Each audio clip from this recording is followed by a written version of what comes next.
दोस्तों नमस्कार।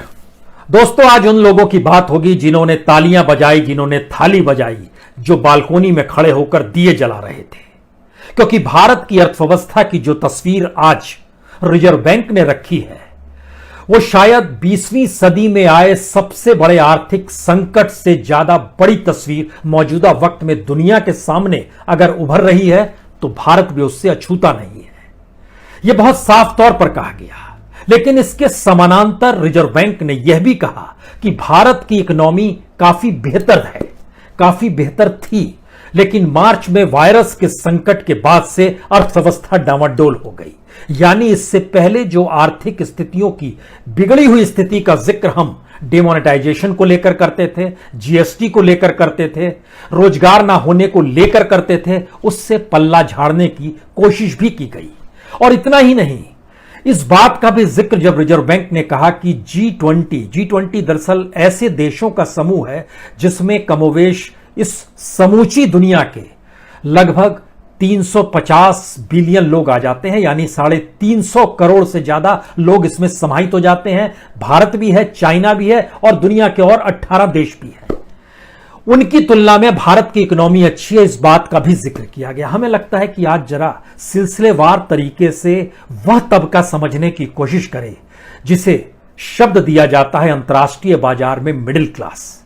और भारत में मिडिल क्लास की स्थिति क्या इस दौर में हुई है, यह इससे भी समझ सकते हैं कि आईएमएफ की रिपोर्ट बतलाती है कि भारत का मिडिल क्लास सिकुड़ रहा है। यानी उसकी जो अपनी कैपेसिटी थी, जो बाइंग कैपेसिटी थी, उसकी जेब में जितने पैसे रहते थे वह धीरे धीरे कम हो रहे हैं। और जो लोअर मिडिल क्लास है वह तबका बड़ा हो रहा है, अपर मिडिल क्लास बहुत छोटा हो गया है और बीच की स्थिति अपने तरीके से जद्दोजहद करती हुई नजर आएगी। लेकिन इस पूरे मिडिल क्लास को मिला दीजिएगा तो उसके सामने आने वाले वक्त में चुनौती जो है नौकरी जाने की है।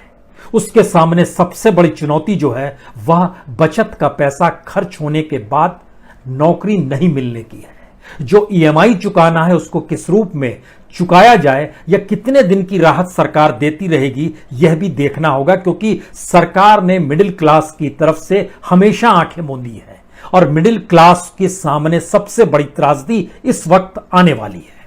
वो कैसी त्रासदी होगी, वो कैसी मुश्किल होगी, इस सिलसिले को समझने से पहले हमें लगता है आज हमने एक इंडस्ट्री ली है। इस इंडस्ट्री को होटल इंडस्ट्री कहते हैं और इसमें बड़ी तादाद में मिडिल क्लास के लोग काम करते हैं। होटल इंडस्ट्री में सीधे तौर पर जुड़े हुए जो सिर्फ भारत के लोग नौकरी करते हैं उनकी तादाद है 73 लाख, 73 लाख। लेकिन इनडायरेक्ट वे में जो उनके साथ जुड़कर लोग काम करते हैं, जो चाहे खानसामा हो जो कि कॉन्ट्रैक्ट पे हो, या वहां पर परोसने वाला हो, या जो भी अलग अलग काम होते हैं, वो छोटे होटल से लेकर बड़े होटल तक में, इसकी तादाद अलग से तकरीबन 1.5 करोड़ है।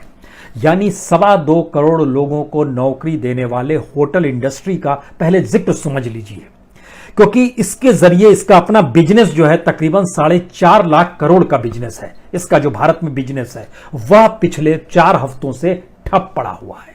वहां कोई काम नहीं, अंतर्राष्ट्रीय तौर पर हो रहा है। ऐसा नहीं है कि सिर्फ भारत में नहीं है, लेकिन आज जिक्र हम सिर्फ भारत के उस मिडिल क्लास सोसाइटी का करना चाह रहे हैं जिसने ताली थाली बजाई है, दिया जलाया है।